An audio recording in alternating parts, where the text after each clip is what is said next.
बरं का ग काशे, हा मुलगी मी माझ्या डोळ्यांनी पाहिली आहे. बर मुलीकडचे म्हणत होते मुलाकडची मंडळी आली की आपण कार्यक्रम करू. बर म्हटलं मुळीच नाही, मुलगी आधी मला दाखवा.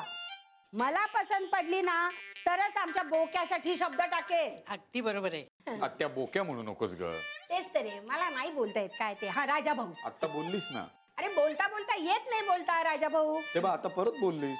गबरे मेल्या बघ ग. बरं हे घे सावकाश. अगदी गरम आहे ना. हो हो हळू हळू हळू. आणखीन काय काय सांगितलंस त्यानं?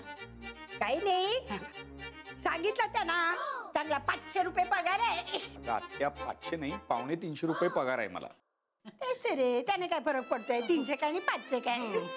अगं फरक आहे 300 500 फरक कसं नाही. आणि 250 आहे तर 250 सांगायचंच ना. केलं मेलं माझ्या तोंडून. आणखी काय नानी काय हे बघ, थोबाड उचकटून माझ्या समोर बोलायचं नाही. तुझ्या बापाने कधी मला विचारलं नाही आणि हा विचारतोय. ढुंगण धुवायची अक्कल नव्हती तेव्हापासून मी सांभाळलंय त्याला आणि मला विचारतोय. चला नानी मी येतो. हे गबरे बस इथं मुकाट्यानं. हा काहीतरी आपलं तुम्ही सांगा काय सांगितलं तुम्ही? सांगितलं अगदी चांगला ऑफिसर आहे म्हणून पण सांगितलं. मी क्लार्क आहे तिकडे क्लार्क. तेच ते रे, क्लार्क आणि ऑफिसर काय एकंदर एकच ना. मग शिवाय सांगितले 100 माणसं हाताखाली काम करतात. हे बघ माझ्या हाताखाली कोणी नाही आणि माझ्या हातातही काही नाहीये. 100 माणसं आहेत कंपनीत पण सगळे धरून मी चपरासी कामगार साहेब असे. बघ बघ किती सज्जन आहे. अगदी सज्जन सरळ मार्गी अशी मुलं सापडतात का हल्ली? नाहीतर कोण तो हा कमीचा मुलगा काय मेला तो, ते देवानंद सारखे ना कोंबड्यासारखे केस काढून फिरत असतो. कसला काय ग. बरं ते जाऊ दे. मला काय म्हणायचंय, मुलगी कशी आहे? गरीब गाय. अगं मला गाय नको बाय हवी आहे. आणि गाय काय गाय मी काय बैल आहे का? बरं मुलगी दिसायला कशी आहे वंस? अगदी सुंदर. डाळिंबासारखे ओठ, चाफेकळीसारखं नाक, बदामासारखे डोळे, केवड्यासारखी कांती, चवळीसारखा बांधा, मोत्यासारखे दात आणि भला मोठा केश संभार. शिवाय कोकिळेसारखा आवाज. एवढी सुंदर? खरंच ना. आणि तुम्हाला सांगते अशी मुलगी मी माझ्या उभ्या आयुष्यात पाहिली नव्हती. खरंच.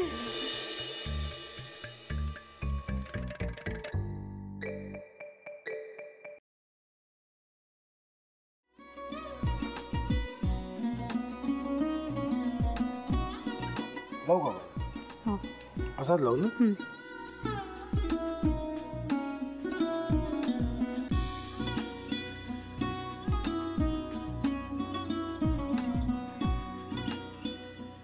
आता काय करायचंय? आता आपण ड्राय स्टफिंग दुसरं काय करणार आपण त्यात? आपण ह्याच्यात मेयोनीज न टाकता बाकीचे सगळे साहित्य टाकायचे. अच्छा हे सगळं.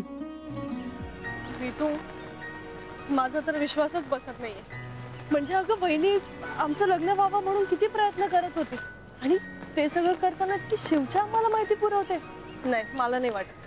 गौरी खूप चांगली असतो म्हणून तुला सगळं जगत चांगलं दिसतं, पण शिव उगाच बोलला असेल का? त्याच्यावर विश्वास नाहीये का तुझा? शिववर पूर्ण विश्वास आहे मी तुम्हाला, पण तो आता हे जे काही करतोय ना म्हणजे निशा बहिणी समोर त्या राधिका सोबत फिरण्याचं नाटक वगैरे ते त्याचा काही उपयोग होणार नाहीये. अगं असं कसं म्हणतो?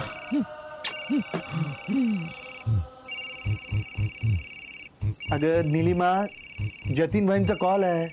हो माहितीये. रिसीव कर ना. अगं बघ कट झाला. आता तू रिसीव केला नाहीस म्हणून ते मला करतील. अब पुन्हा आला बघ. घे बघू.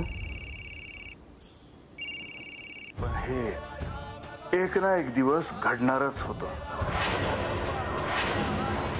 आता मला कळलं तुम्ही 2 दिवस झाले काय सांगत होता ते. बनू हे संकेत असतात आणि हे ठरवून येत नसतात. मी बाहेर तुमची वाट बघते.